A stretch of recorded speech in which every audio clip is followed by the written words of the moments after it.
Bo and Luke Nation, welcome to another episode of the Bo and Luke Show with me, your co-host Luke Carignan, and Me, your co-host Bo Brabo. Today, you're going to hear Zyon Gooden. Zyon is quite the incredible individual.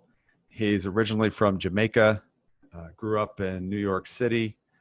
And you know, Luke, Zyon, he is so amazing. He's like self-taught IT pro by the time he was like 11 years old. And and then he went on, he joined the Army, became a warrant officer. Now he owns his own company in the North Carolina area, true entrepreneur. And the man is just going after it day after day after day. People, you got to listen in, Bone Luke Nation. This is one like no other. This is quite the inspirational man, wouldn't you say?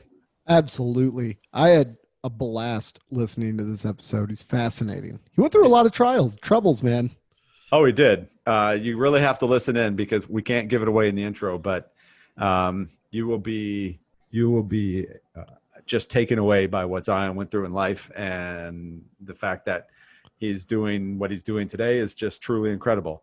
So check us out at www.thebowenlukeshow.com. Send us feedback. Top right-hand corner, you'll find your Apple Podcast link and the YouTube link. And be sure to check us out on Instagram. We're doing giveaways. We have book signings from authors that we have, or signed books from authors we've had on the show, competitions. Make sure you follow us on Instagram, Facebook, LinkedIn, whatever platforms you use. And without further ado, Luke, shall we get to it? Let's roll.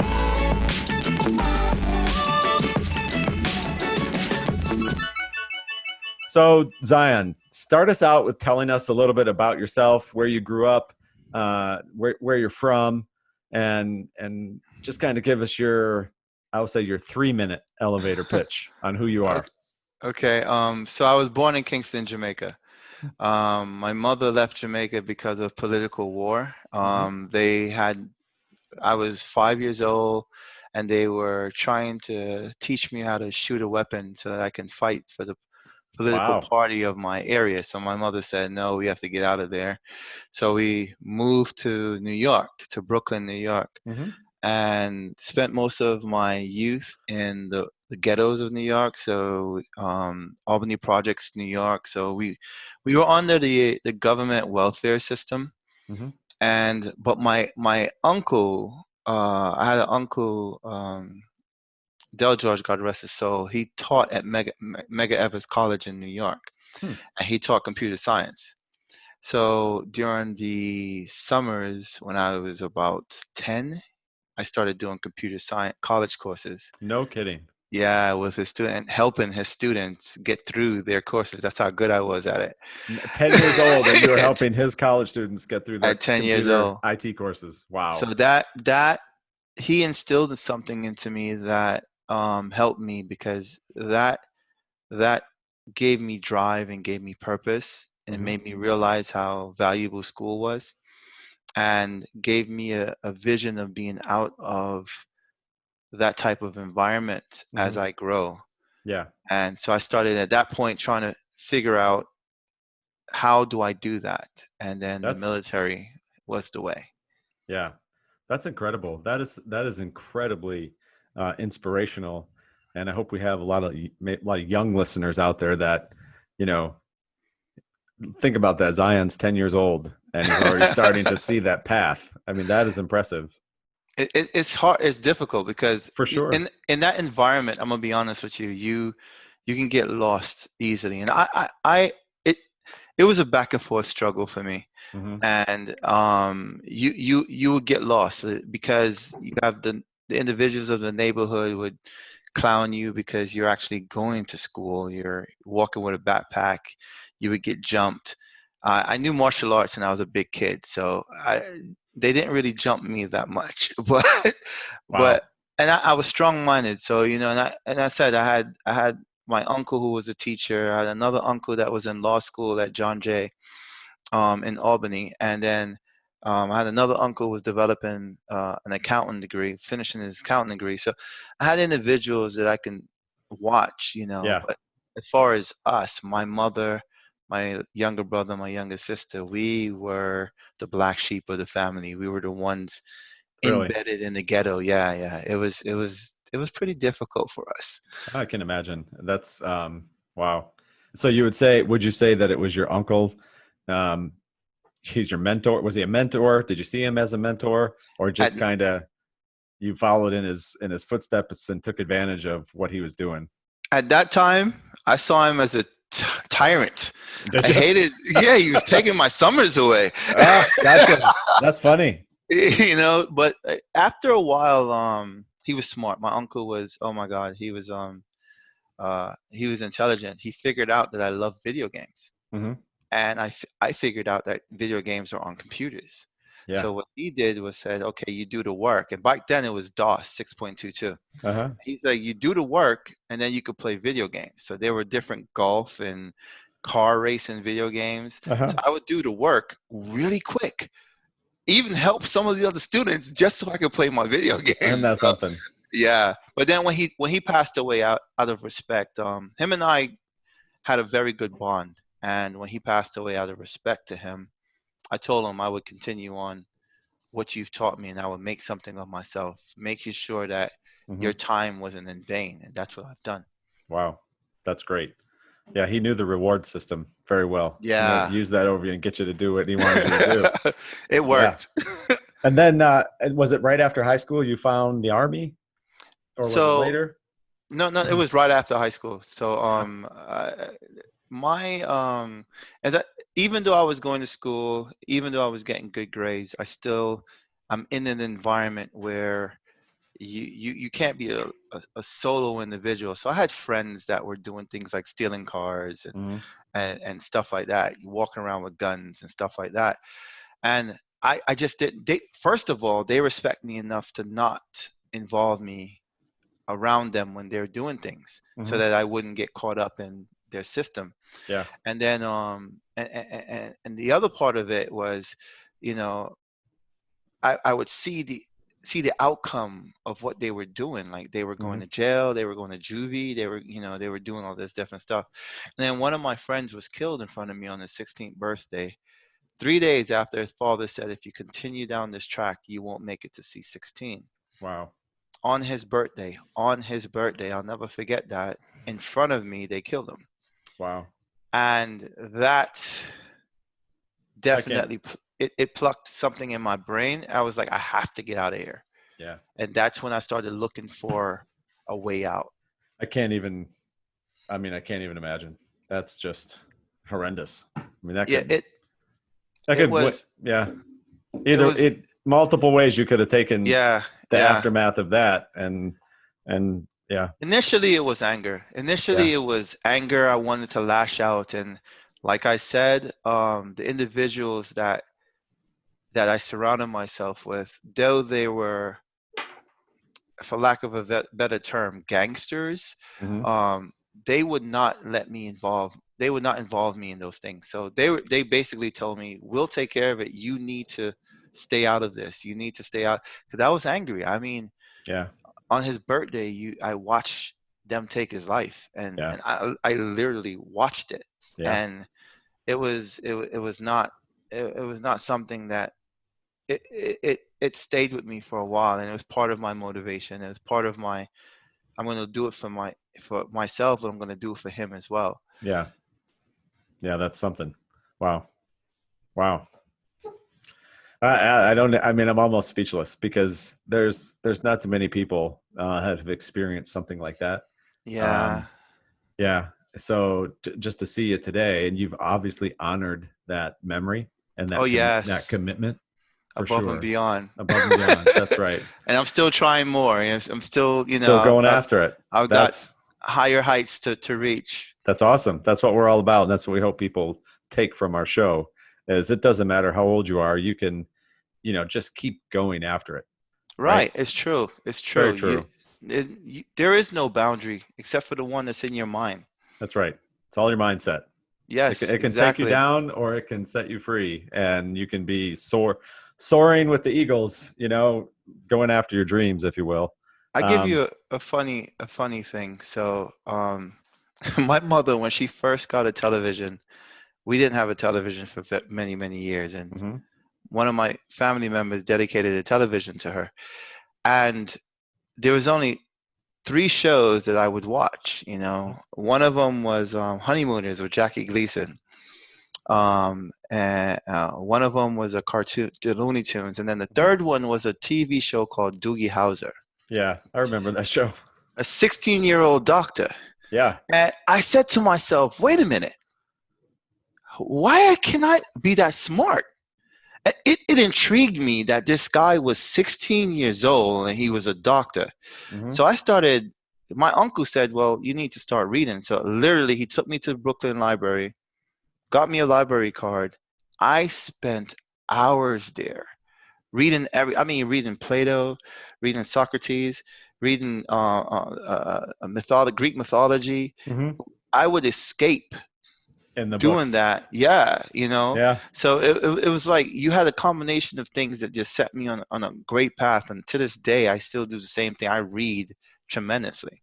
Yeah, reading is powerful. Oh God, and yeah. I think a lot of people have it's a lost art because there's so much available to you in quick 1-2 minute snippets on social media. It's everywhere, and you get inundated, and you watch everybody with their smart devices in their hands, and even if they are reading, they're just getting there's no depth, right? The depth isn't there, right? I give you an example of what our generation is. Now, when you look at an audiobook, there's 2 versions. Mm-hmm. There's an abbreviated version where it's just the basics, like it's giving you an abbreviated version of the story. Yeah. Really? You don't have that much time that you can't even read the whole book? Yeah. Like, that's amazing to me. Yeah. No, I think you're absolutely right. I'm struggling with that because I'm working. That's my next project, is doing an audiobook for my book. For my book that I wrote. Okay. And yeah, you're right. It's like, well, I already wrote the book, and if you read it, 3-4 hours you can read it. If I do an abbreviated version of the audio, well, it's like, what is that? 45 minutes? I mean, I don't know. It's hilarious. You don't have to do it though. You don't, because I tell you, I probably won't. Kevin Hart's books, and I read both of them. Mm-hmm. My wife and I read both of them. He didn't do an abbreviated. He didn't do an abbreviated at all. Yeah. So it was just the full book. Yeah, people who are looking for the abbreviated version are not going to want your book. Yeah. You get what I'm saying? Because they have the. Yeah. You're on it. Yeah, they're in tune to what you're presenting. They don't want a snippet of what you're presenting. They actually want the knowledge that you're giving. That you're giving. Yeah. You're absolutely right. 100%. So, yeah. Good stuff. So, United States Army, where you were 18, 19, 17, 18. Where did you go to boot camp? Fort Jackson. Fort Jackson, South Carolina. I will net 40 rounds. I'll never forget that place. Yeah, that was like I've been a there wake up. Times. Yeah, that was a severe wake up. It was fun though. Yeah, it was scary for 3 days. I'm not gonna lie to you. Yeah, I'm away from home. Yeah, it was scary for 3 days. People yelling at you, and then after a while, it was like they knew you, they knew who you were. You realized they're not gonna beat me up, but yeah. They're going to make you do push-ups. They're going to make you do flutter kicks. I'm like, okay, all right. And at that point, it was just fun. Yeah, I always had that same kind of experience. And from boot camp through, the back then PLDC, BNOC, Canada School, Airborne School, all those schools, where, and especially the ones that are more arduous on you. Yeah. It was always well, I had that same kind of thought. They're not going to kill me or beat me up, or come pound me. I can't say beat up. I can't say beat up because they beat me up in SEER school. Yeah. Well, they're not going to purposely let me die. Yeah, that's true. It's true. And you can't stop the clock. So this too will end. Right. Gotcha. That's good stuff. So you made it through boot camp. Now, did you start out in the, what'd you start out as? And were you in IT? Were you in Signal? So what did you choose? IT was my focus, right? Yeah. So the recruiter The recruiter sold me on an automated logistical specialist. Okay. My key term was automated. Yeah. In the description, it said computer systems. And I was like, okay, cool. This is what I want to do. Mm-hmm. Not what I want to do. I came in and I was it was a motor pool clerk with my first job. Yeah, I can imagine. Yes, I'm on a computer, but Yeah. I'm on a computer doing maintenance reports, and it was horrible. It was horrible. It's like the equivalent of today when you have to drive. You go get your car, whatever. Exactly. Driving through Jiffy Lube, and the technician, he has to change your oil, and then he goes back to the computer to put it all in. I'm the dude on the computer putting it all in. So I was a bit upset, but my computer skills were always there. So what I did is I used my computer skills to manipulate the system, and it ended up making the unit very productive. Nice. That didn't go unnoticed. Next thing, they moved me to an upper echelon unit, which I did the same thing, and it moved me to another upper echelon unit. So eventually, within 2 years, I was in something called That's okay. something called a CSS ammo, and it was basically a computer shop for the systems that I was working on. So this is where you bring them for repair, and that was my entry into IT in the military. Gotcha. And what you just described, I did a LinkedIn post about this, and I hope everybody's listening, because this is what Zyon just described. In this post I wrote, if you don't focus on being successful, focus on being valuable, right? Right. So if your boss gives you a task and you do that task, that's success, right? Exactly. But if your boss gives you the task, and then like Zyon, you're saying, okay, that's the task, but I can manipulate the system so I can do the task plus these other things, right? Exceed expectations. Right. Now you brought value. Exactly. And that you're a living example that pushed you up the chain. Yes. Right? It made you noticeable. It made you noticeable. Right. Not in a show off type of way, but in a value type of way. That's right. That's perfect. That's a great example. So you kept moving up the echelons, showing your stuff, and you had that introduction, or you got into the IT. How'd that go? So once I got in there, I stayed there for a few years. They wouldn't let me go out, and I bet. I went to some other type of units, but I was doing the same thing. And then eventually I was in 9/11 happened. God, that horrible event, and so we found ourselves in Afghanistan. And so I was in Afghanistan, and the Joint Chief of Staff, General Schumacher at the time, came, and he was talking to me. We had a pretty good conversation, and he asked me, what could I help you with? And I said to him that I would want to be a signal warrant officer. Really? And I said, but I can't, because I don't have a feeder MOS.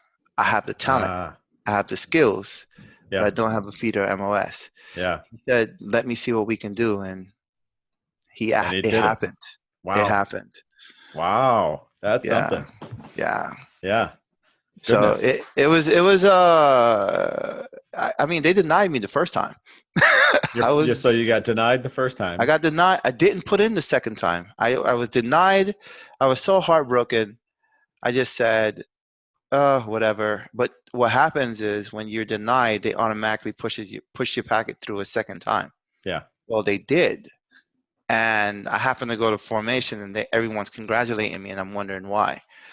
And come to find out, I made it. Good job. Yeah. That's awesome. Life-changing, I'm sure. It was for me. Incredibly. Yeah. That was the best thing I've ever done. And I had to do it, though, because of Chief Wood, CW2 Wood. That man was my introduction to the military. Yeah. And he was the epitome of what I wanted to be. Like, he was very intelligent. He knew his stuff. No one could tell him different. And he was an incredible teacher. And I'm gonna be honest, I was so naive. I thought he was racist. Really? I was, you come from an environment that they say things to you all the time. So automatically I thought, white man, black kid, he's on me all the time, that means he's racist. No, he was on me because he saw the potential, Mm-hmm. and he dug in me to make me better, and he really did make me better. By far one of the strongest mentors I've had throughout my career. Yeah. And that's why I had to be a warrant, because I Yeah. saw what he was and I wanted to be the same thing. That's amazing. Yeah. No, good for you. That's great that you had someone like that. Yeah. And I would imagine you probably tried to be the same way for others coming up Oh, behind you, yes. right? So Yes. you emulate that and you give back in the same way. You give back. That's the term.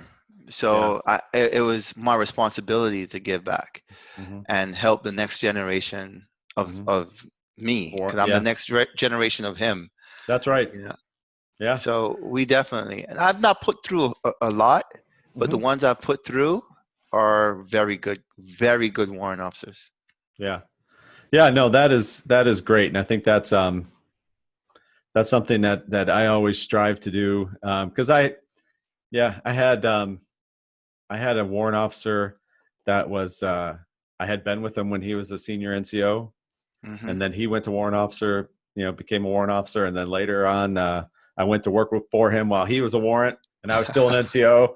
And then, it was him that kept pushing me and pushing me and pushing me. And one day he was like, "Bo, you need to put that warrant officer packet on my desk." I was like, Did you "Okay, I'll do do it." a late transfer or early?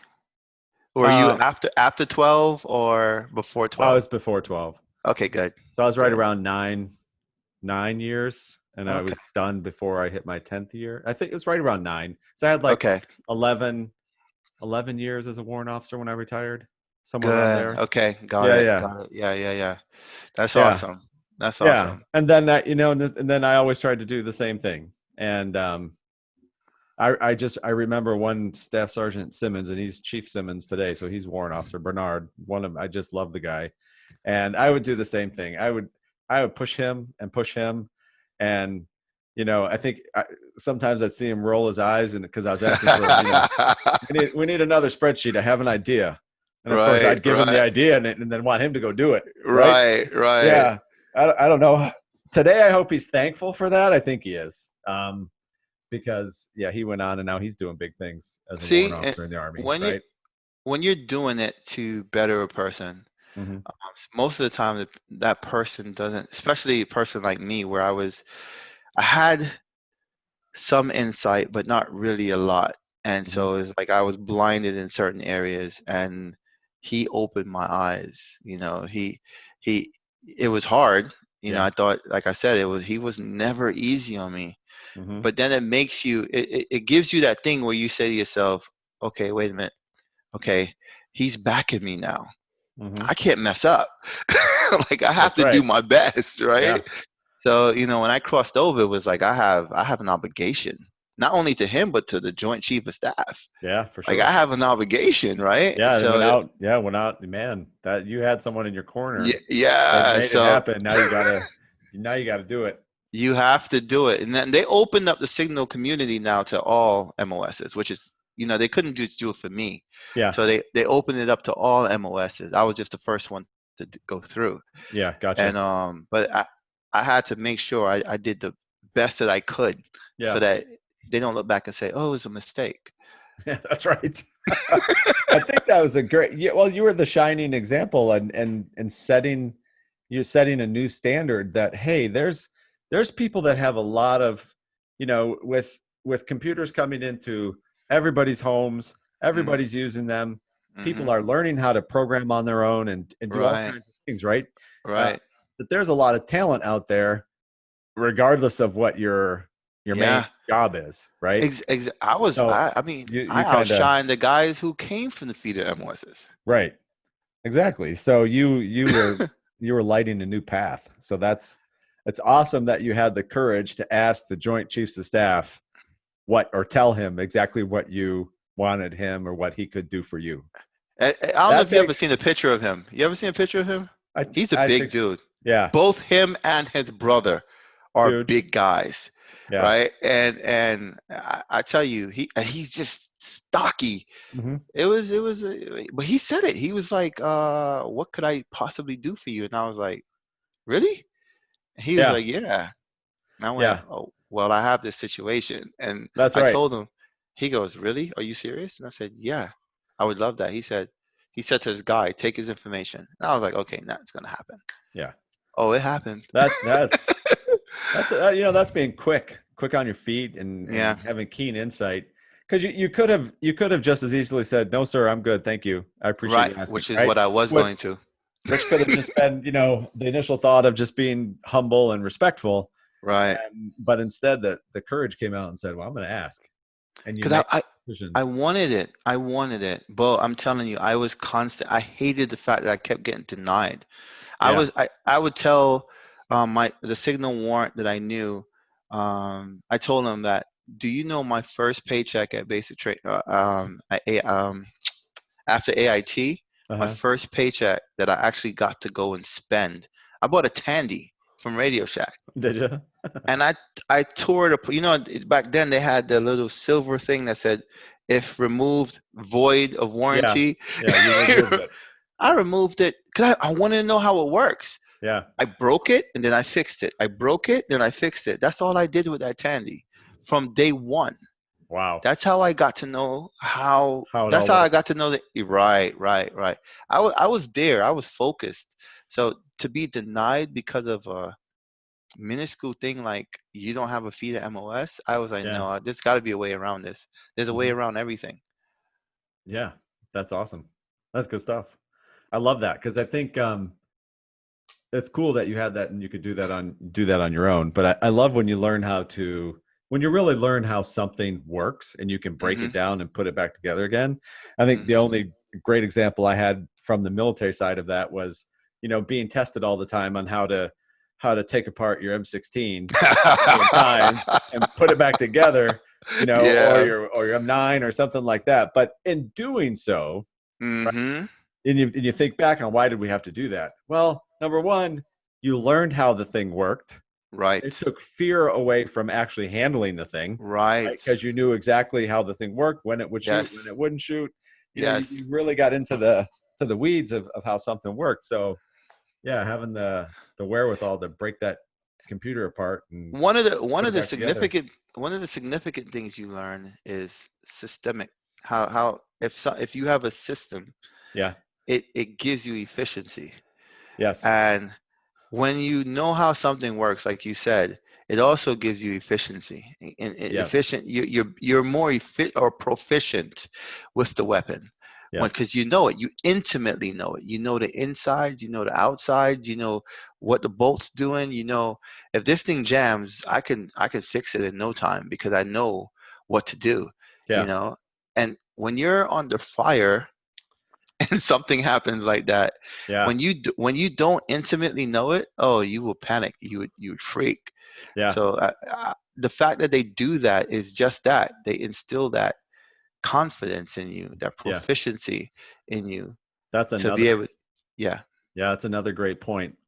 Luke and I were just talking the other day, and prepping for what we want to talk about and what we want to deliver on the show. And he brought up a comment, and I wasn't aware of the comment. The gentleman, and his name is evading me, the gentleman who created the Dilbert comic series. I guess he's got all kinds of leadership stuff, and his comment was, anybody can have a goal, but it's the person who has a system that will go far. Yes. Right. Yes. So you just said that, and I think that is absolutely true. So if you take that weapon, right, and you go to the range, and your goal is to shoot the target, well, what happens when your weapon doesn't fire? Right. Well, if you don't have a system, you're done. You're going to panic. You're going to panic. You're going to panic. And here's the thing. Here's the crucial thing. And I adapt this to life. That's why I love the military. The military give me a lot of things to adapt to life. So you're in combat. Your weapon jams or something, right? You don't have that proficiency. You don't have that system. That precious time can either get you killed or your friends killed. Yep. Because now one of the weapon systems that is protecting these individuals is not functioning. That's right. Okay. So now in life is the same thing. I look at it differently though. I look at it with opportunities. Mm-hmm. If your system is broken and an opportunity comes forward and your system is not ready to handle that opportunity, it's gone. Yeah. And once it's gone, it's gone. Right. You You're know? right. And so that's why, I tell the wife all the time, I said, babe, you have to have proficiency before you go out there and you start telling people you're ready. Mm-hmm. Because once the opportunity hits and you're not ready, you can't handle it. And it has to move on without you. It's not Yeah. coming back for you. That's right. That's perfect. That is absolutely spot on. It's perfect because that's how it works. That's exactly how it works. Yeah. So to you listening out there, this is when you pause the episode and you rewind the past 30 seconds and you listen to that again and really think about your own life and what's happening and opportunities you've missed and analyze whether or not you didn't have a system, you couldn't process it, you weren't prepared for that Right. opportunity, and don't let that happen to you again. So I tell you, you look at there's a lot of things out there that that is designed to make you more proficient or to show you how to be proficient or to guide you towards proficiency. Mm-hmm. There is a lot of books that I literally tell all the young people that I mentor, hey, you have to read this one in particular, right? Mm-hmm. And I'm not going to go into the titles because I don't know how the things are to show, but habits. Yeah. That's the book about habits. Mm-hmm. That's all I'm going to say. So these habits, I'm like, okay, listen to what he's saying about these habits. Yeah. How you implement them, right? Yeah. So influence yourself, and then that will influence others, right? Yeah, you can say the title. So that was you're talking about Stephen Covey's. Steve Covey's 7 Habits of Highly Effective People. Yeah. Yep. So you have to look at that. So I tell people, okay, listen, there are things out there that are guided to teach you how to be successful in life, right? Mm-hmm. And one of the things that it's common across the spectrum of things that are out there is that it takes work. Yeah. It's that iceberg, right? Yeah. It's that all that work on the bottom, but you only see the top portion, right? When it finally peaks, right? Yep. It takes work, and what happens is most people don't have the drive or the mentality to handle the hardship. The hardship is doing something over and over again, though it's not teaching you it, though it's not giving you anything, but it is giving you something. It's giving you that proficiency. That's right. But it's not giving you the goal that you set. It's not giving you that monetary payback. It's not giving you that satisfaction, right? Right. But it's giving you something in the end where when you actually get in there and actually an opportunity comes up and you go, wait, I could do this. Then all of a sudden revenue is coming in, right? And you're like, wait. And then the people behind you are like, oh, he's an overnight success. No, no, he's not. He's not. Yeah. He's been doing this for a while. He just haven't gotten anything from it. And now he's shooting off the stars. That's right. So that's what that's great. That's the way I am. It's like my wife is like, babe, you don't relax. I said, I can relax later. Right now, I still have energy. My body parts are moving well. Why should I relax? Yeah. Yeah. No, you're going after it. Exactly. That's right. It's there. Yeah, for sure. It's truly there. No one could, I realized something about America as a foreigner. Mm-hmm. You can get anything you want in this country. Literally, you can get anything you want in this country. You could go to school absolutely free. I told my kids, I said, I have money for your college. It's paid for. Mm-hmm. Okay, I have 5 of them. You have 5 kids? Yes. I just had a newborn on May 19th. Yeah, May 19th. Wow. Yeah. That's it though. Post army retirement. I know. But that's it. But I tell them, I say, your school's paid for, but you can go all the way through school and not pay a dime. Mm-hmm. And all the money that I put to the side for you can be your nest egg to start your life. Mm-hmm. in America, you can get anything you put your mind to. Yeah. So I gave them the example of, look at your father. Your father came from the ghetto. And then now you walk into my house and you're talking about, oh, dad has a mansion. No, dad doesn't have a mansion. Mm-hmm. Dad did the work to get himself into a position where the family can benefit, Yeah. right? Yeah. And then continue to build yourself from that, Mm-hmm. right? I tell them, I said, do you see me sitting down, or do you see me up at 1 o'clock in the morning studying something for a certification test? Yeah. I don't have to do that. I'm the CEO, but I have to Right. set the example, That's right. Yeah. right? I mean, it's a beautiful thing. So, and I love that about this country. You can literally do anything you want as long as you're willing to sacrifice the time to Mm-hmm. do it. I Yeah. don't believe youth is made for having fun. I don't think your youth is made for you to go to spring break, and I think your youth is made for you to sacrifice. That way, when you're elder, you can Yeah. enjoy it. When you have the mind, That's you can enjoy it. that's right. You that's a great that would be a really great debate in a group setting. It really would, because you read all kinds of things about different in academia, Mm-hmm. professionals that are in that world, and that's their Mm-hmm. world where they live and work and so forth, and they have different views. They don't all have that Yeah. view, right? They have the Right. views of, we need to let kids express themselves and be more, they need time away, they need time to be social, and it's just not as demanding Mm-hmm. as it very well could be Could, and should be, right. But right? look at all the countries. Look at Right. Germany, Yeah, right? exactly. So they're very demanding on That's their very demanding, and if you on their don't, education. that's right. And if you don't, if you do not perform, right, Right. they'll make the decision Right. for you. Exactly. Yeah, and Exactly. that's what they do.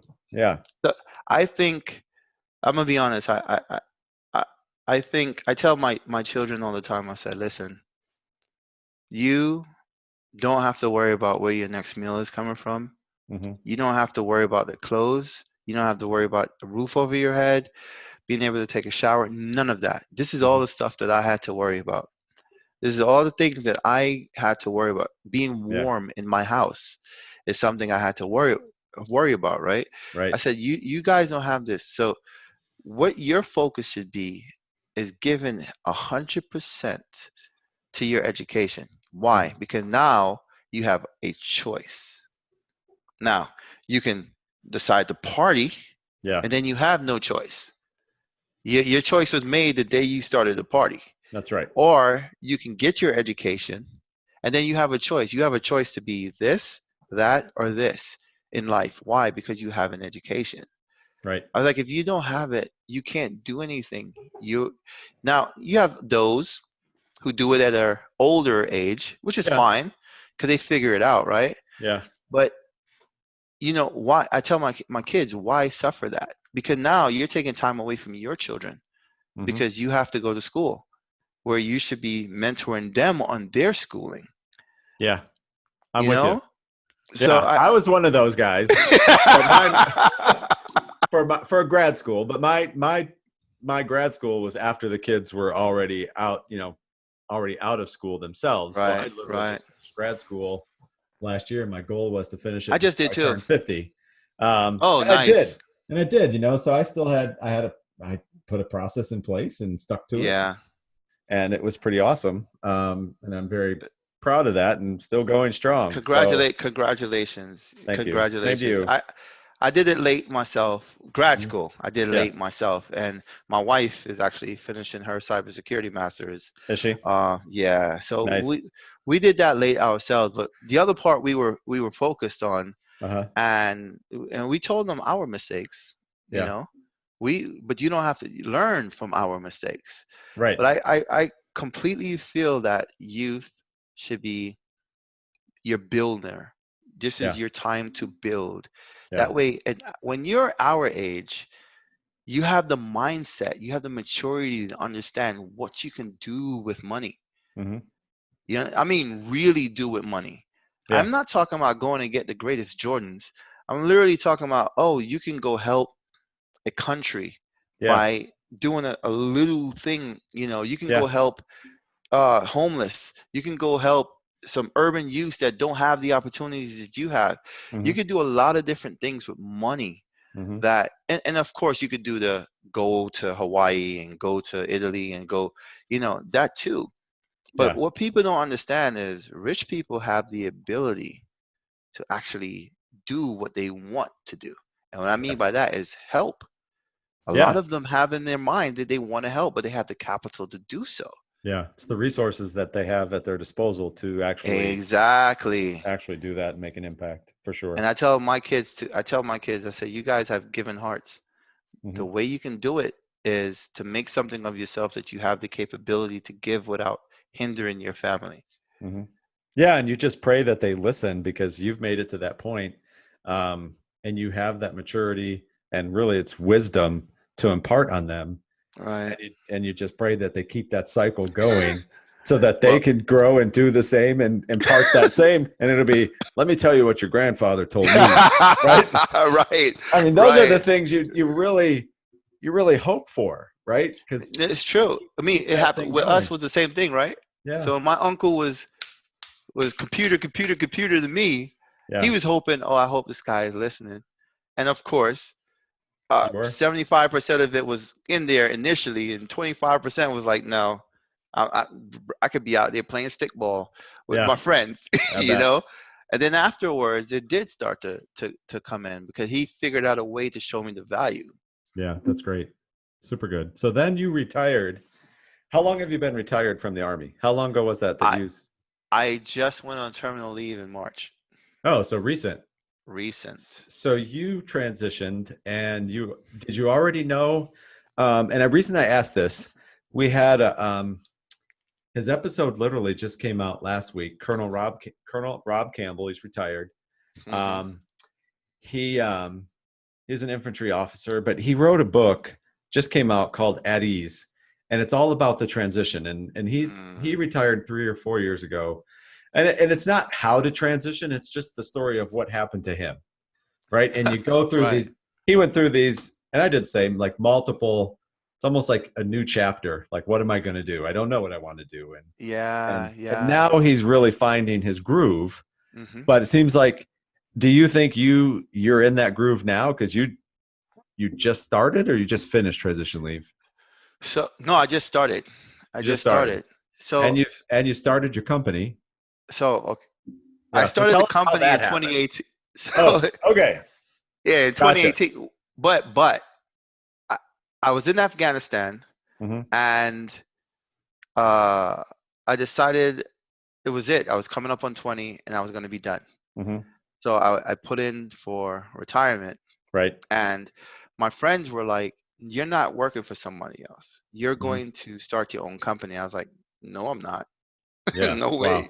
I'm not doing that." They were like, "No, Zyon, you're going to start your own company." I was like, "No, you don't understand. I'm not that guy. Yeah. I am going to go work for somebody else. I don't want that headache." Yeah.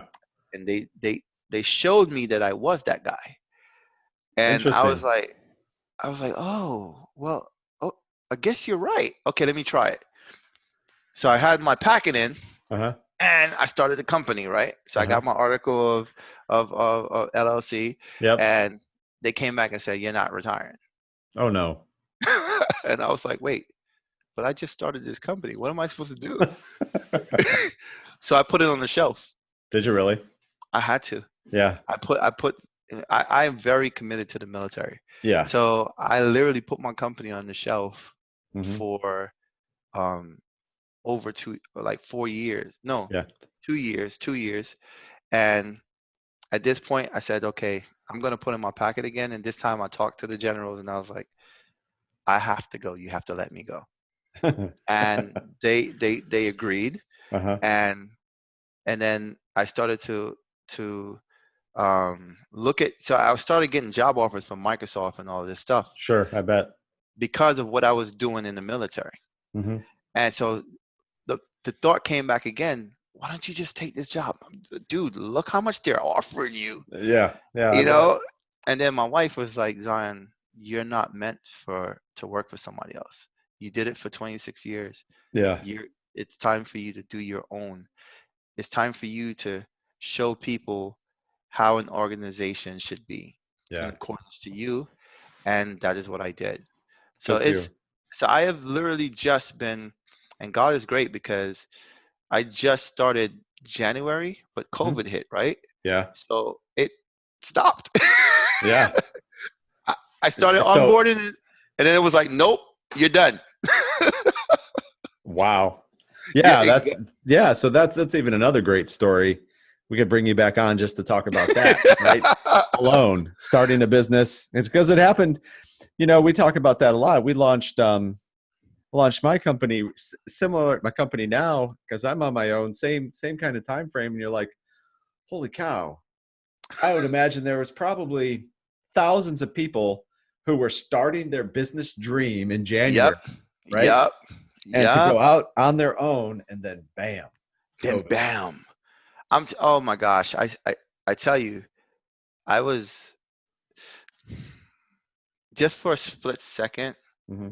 that unsure, insecure person Mm-hmm. came up again. Yeah. Thank God I have a very strong wife. Yeah. It's a And beautiful she thing. looked at me and she said, figure out a way to make this work in your favor. Mm-hmm. And I went, that okay. So everyone's home. Well, they have to work from home. So that's what the buzz was, telework, telework, Yeah. Yeah. telework. Yeah. So I said, hey, why don't you just offer telework services? Yeah. Give them VPNs, get them secure. Uh-huh. Guess what? It worked. Did it really? So I started onboarding again. Did you? Awesome. Yes. So if it wasn't for that, my business would have went away. It would have went away. Nice. Well, you pivoted and Yes. you had that little, she planted that seed and then you were Right. able to figure out, okay, I can make this Yeah. happen. Exactly. And you So did it. remember when I was telling you about when I said earlier about you have to you have to keep going even though the rewards are not there. You just got to Right. keep going, right? Yes. And but again, I told you it was just a split second. It was there. Mm-hmm. Even as I've been doing this for years, it still happened to me. Mm-hmm. It was like, dude, I'm trying, and now they're shutting down everything. How am I gonna do this? I can't do this. I have to give this up. Yeah. And then it was like, no, you don't. You find another way to get Mm-hmm. the exact goal that you're trying to get. Right. It's just an obstacle. Find a way around this obstacle to get Uh-huh. back to where you want to be. Yep. That's great. Good job. Thank you. Yeah. I salute you for that. That is awesome. Thank you. Because Otherwise, I would have otherwise not we'd be made it. talking about how do you like your job at Microsoft? Exactly. If they would have still took me. Yeah, exactly. That's right. And chances are, if they had, they would have said, "Hey, we need you to figure out how to support these companies teleworking." Teleworking, right? Yeah. So that's what would happen. Oh man, that is so Nice. true. That is so true. Yep, that's good stuff. Awesome. Thank you. So that's great. So you're making it happen. Are things starting to? You're in North Carolina. Yes. Are things starting to get? Are they loosening up in North Carolina? Are companies No. going back? So No.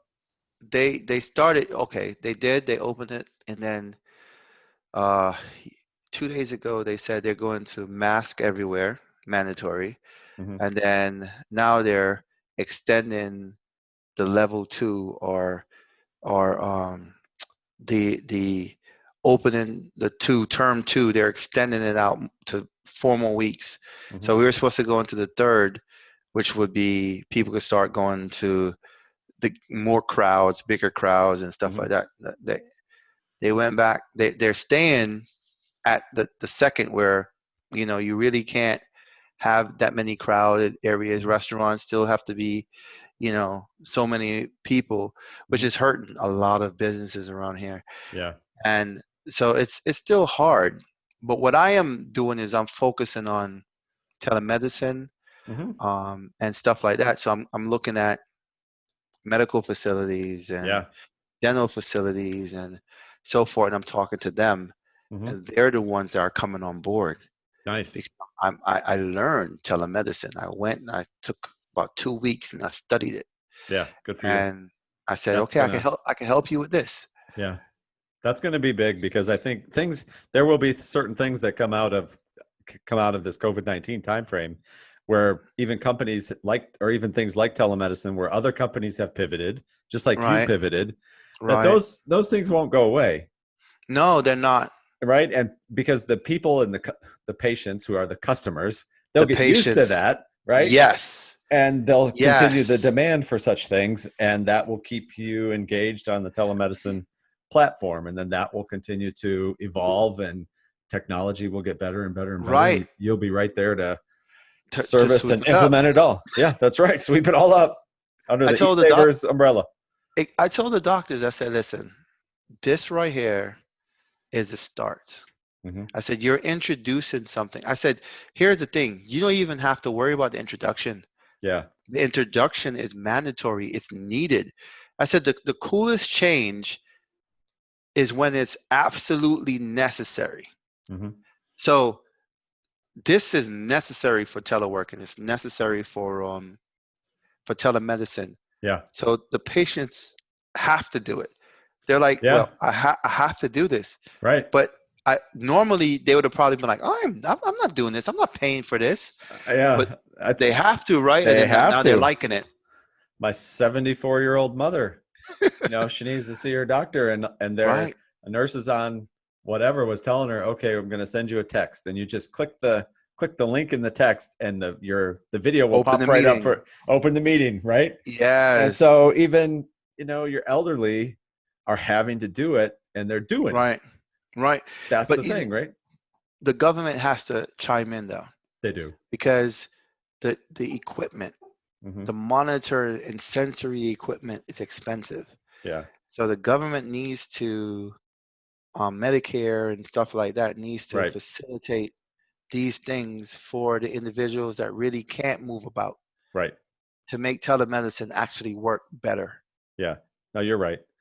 They need to update their who knows how old they need to update it all, update all their reimbursement rates and their codes, and get the patients what they need.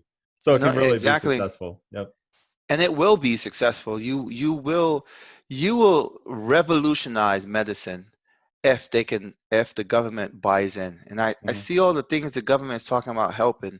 Yeah. I'm like, who's talking about this part, the telemedicine stuff? Who's talking about changing Medicare or Medicaid so that it helps to give, because those things are expensive. But if the patients can get it, telemedicine will skyrocket. That's what's holding telemedicine back right now. That's what's been holding it back is the how much it costs for the sensory equipment. Yeah. And I did a lot of research on it, Bo. I did a lot of research. Yeah. And it's a great market. Got it. That's good stuff. Yeah. It's an absolute great market. Super good. So before I let you go, before we hit the record button real quick. So just for our listeners, Zyon and I were both talking, since we're both, retired warrant officers from the Army, and, that's 40 plus years of service and, fighting for our freedoms, been in combat, Iraq, Afghanistan, what's happening in the country today, and not from the rioting, but you see statues being torn down and just vandalism and you name it. How's that make you? How do you feel about that? I'm gonna be honest. You have an opinion? I'm disappointed. Yeah. So there are bad people in the world. Period. Yeah. Right. So there are bad cops and there are good cops. There are bad soldiers and there are good soldiers. Right. Yep. So we know that there's bad people in the world, and the situation that sparked this, which was Mr. Floyd, it was horrible. It was hard for me to watch that. And as a soldier, I'm gonna be honest, I would have had to intervene. I would have had to, but in a different manner, in a respectful manner. But I would have had to intervene. Like I couldn't have stood there and allow that to happen. Right. But we're trained different. Right.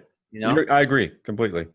But then you watch how the world takes it, and Are people are angry? Yes. Okay. But here's the thing. Protest is good. Mm-hmm.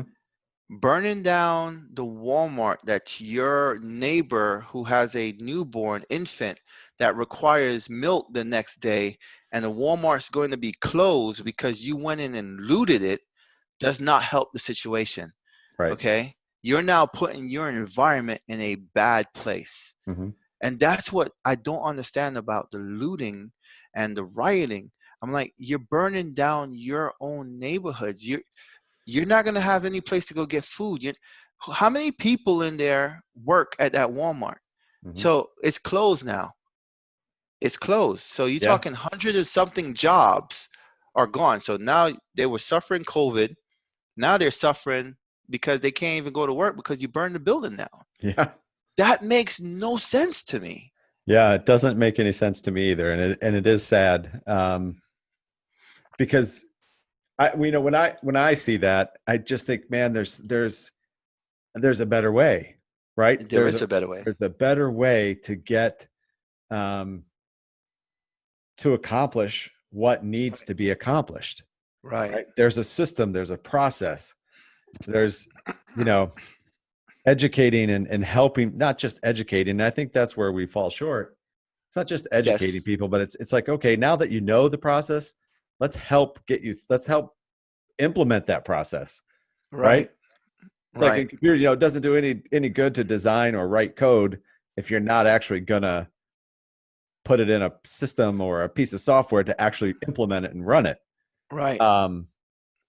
Yeah. So that's good. I appreciate you sharing. I tell you, I'm looking for a leader or some group of leaders to come out and actually steer the people's minds in the right direction. Yeah. Because there's some changes that need to happen. It's agreed.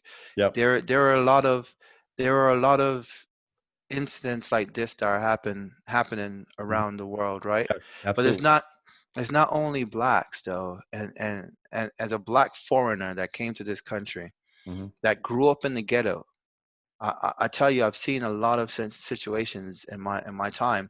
Mm-hmm. But it's not only blacks. There was a man in Las Vegas that was in his hotel room, and there was a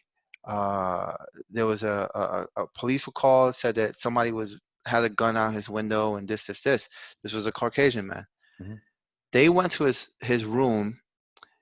He was drunk, had him crawl to them. Mm-hmm. with assault weapons, mm-hmm. crawled to them. He fell, went to pull up his shorts, and they emptied the clip in him. Mm-hmm. No one talked about that. That was absolute injustice. Yeah. So when you talk about things like that, it's not necessarily black and whites. It's the police force. There's certain people in the police force that are not trained properly. That need to be trained properly. They need to be trained properly and held accountable to the training. And held accountable. Yeah, it's no different than all the training that you receive in the Army over and over and over again. Right. And then you're held accountable to that. Think about if we double tap in country, what happens? That's a war crime. Yeah. And we will be tried for it. Yeah. It's almost like, the police force, I was thinking about this. The military, it's a uniform military, and there is a mm-hmm. separate justice system mm-hmm. for the military, Uniform Code of Military Justice. Justice, right. Right. That applies that applies to every single service member out there. Right. Yes. And that is a whole different legal system. Right? Yes. So maybe we need something like that applies to the police force. It's funny you said that. I agree. I mean, 100% agree. Because you're in, the military, you're protecting, you're aside from the National Guard, but you're protecting us against, you're going to foreign lands, protecting us mm-hmm. and fighting war. If war ever came here, of course, the military would be, right. We would fight the war here, right? But we're fighting against those armed enemies that are coming after us. Your police force, they're not supposed to be fighting, they're supposed to be protecting, but they're still armed service. They're service members to their communities in their Yes. state, right? Yes. I've been thinking about that a lot lately. I'm like, what would really help them? So should they be subject to They should. something other than the normal civil justice system? Should they have I something internal? They should. I Yeah. completely agree. They should. And in some form, they do in internal affairs and stuff Yeah. like that. Yeah. They do have certain judicial codes that they follow, but it's not you. The problem is you have laws to protect the officers, Yeah. but the officers exploit these laws. Sure. But then you have laws to protect citizens, and the citizens exploit these laws. Yeah. So that's where the problem comes in. But you can't punish the majority for the 2%. Right. The 2% is going to be there regardless of what you do. Right. And what you need to do is identify that 2% when it happens and Yeah. punish them accordingly. That's just right. it. That's right. And I would love to see more of that 98% Yeah. taking care of their own. Yes. I mean, I'm sure you had different experiences, and I don't mean this to drag on, and I'm sorry for taking up more No, of it's your fine. time. No, I'm fine. I'm fine. I'm fine. Numerous experiences starting from when I was in boot camp, and I was only 17, and we had a guy, and it was causing our whole class, or our group of trainees, it was causing us a problem, and we were getting punished as a group because we had one guy that refused to take a shower. Right. Wow. And what solved that? Nobody hurt the guy, but it was physically picking him up, like 6 guys, putting him in the shower and turning the water on. It's right. You're going to take a shower. Right. We're tired of getting punished for your yes. nonsense. Yes. Right? Yeah. And that's very, that is how it I'll tell you. So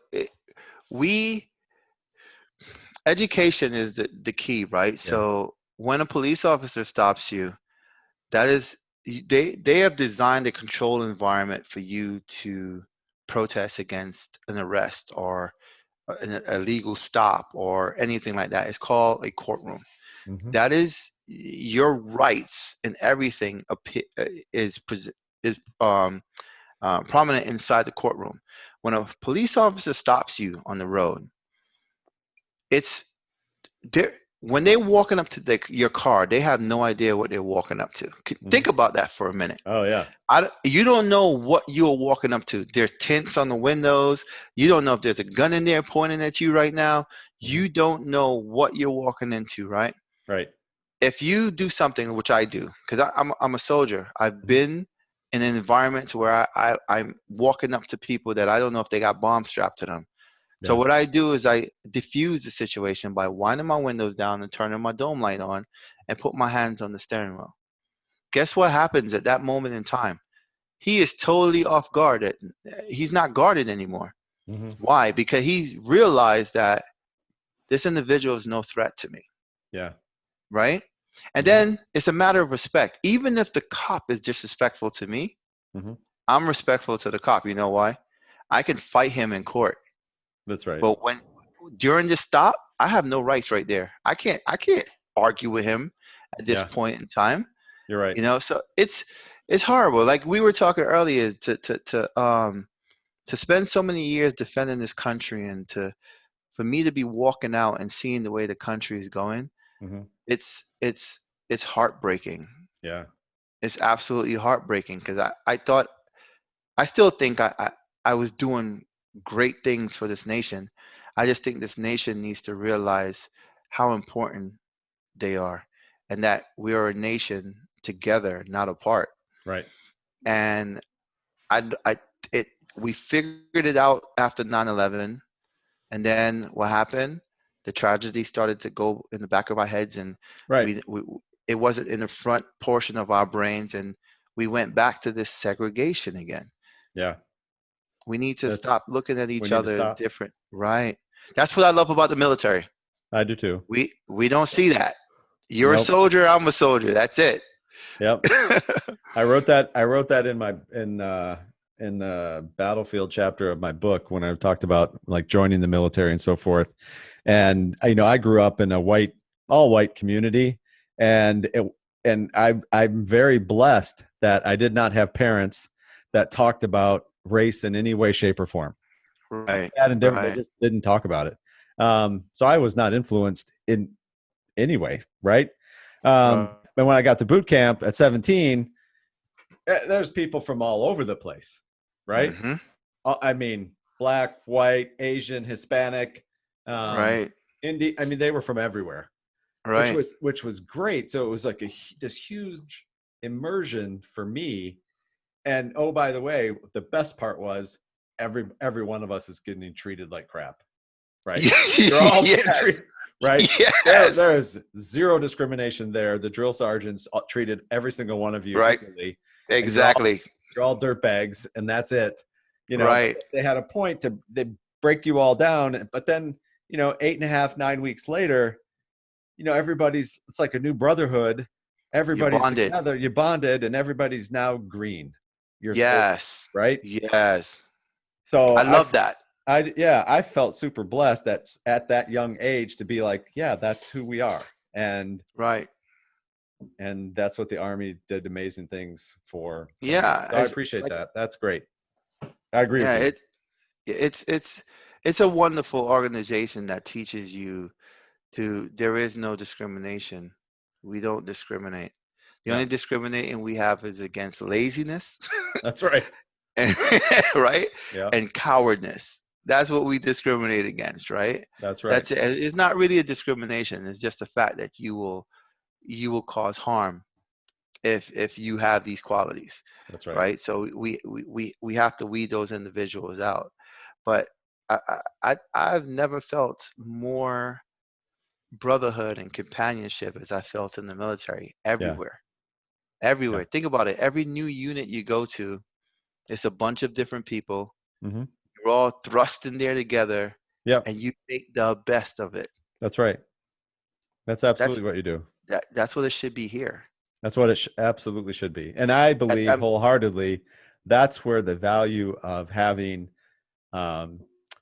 veterans, and especially retired veterans, in corporate America, building and setting the example, and helping people emulate that type of environment. That's what and that's where the education comes to educating our civilian counterparts and our corporations and our business leaders. It's like, don't view us as the guy holding the gun or driving the tank, right, that goes to war. There is such a leadership capability and bringing people together and teams together. Because that's what we're going to judge. We're going to judge laziness and and cowardness. And cowardness, right? That's it. That's right. It's good stuff. And you talk about leadership is instilled in you from the beginning. You're a squad leader. Right. You're at 19, you're leading people. Right? I mean, that's amazing. You don't have that out in the world. You don't have that out in the world. When I went to Iraq as a W-1, and my commander was a captain, he's out of West Point, and he was like 26 or 27. And he's leading a whole unit. He's responsible for 100 people. What 26-year-old coming out of college into corporate America, they'd be lucky if they have a direct one direct report by the age of 20. Right? Exactly. That's my point. It's like we assimilate us into corporate America is necessary. Right. Right. And the corporate culture of my business is the Army values. Good. And it's instilled in every one of my employees. They must understand that we follow these values, right? To be a leader, to be honorable, to be responsible, and know how to be these things, right? Know how to what is responsibility. That's right? It's doing what you need to do even when I'm not there. Right. You're on it. So it's like you have to do those things, and it makes people better. So you coming to work in my organization makes you a better person. That's right. As well, it makes us better. Yeah. It's a win-win. Right. Exactly. Makes them better, makes you better. Right. And then actually you could add a third win, because that's going to make your clients better. It's true. That is absolutely true. Yeah. Because our clients love our employees. Our employees are respectful. They're knowledgeable. Mhm. I tell my employees, if I can keep striving to be better, you Mhm. could keep striving to be better. Got it. And that's the key, right? That's the culture of the organization. We're Yep. always trying to be the absolute best. Cool. And if you keep trying to do that, you might end up reaching very close. Yeah, you absolutely might. Good stuff, my man. So we close out every episode with "That's a wrap." That's how it ends. Okay. We have our guests do that. So when you take us out here, tell everybody like if there could be business leaders listening, tell them how they can find you, find your company, um, and so forth, and then end your closing with "That's a wrap." No problem, Bo. So eSabers LLC is a professional IT services company. We are located in Fayetteville, North Carolina. Our website is www.esabers, that's Echo Sierra Alpha Bravo Echo Romeo Sierra.com. Our we provide professional IT services and um, manage computer services for organizations. We do government work as well. We do government contract work as well. And we just started our first city contract to perform for the city. We do academia as well also. Our number is 910-401-8899. And that's a wrap.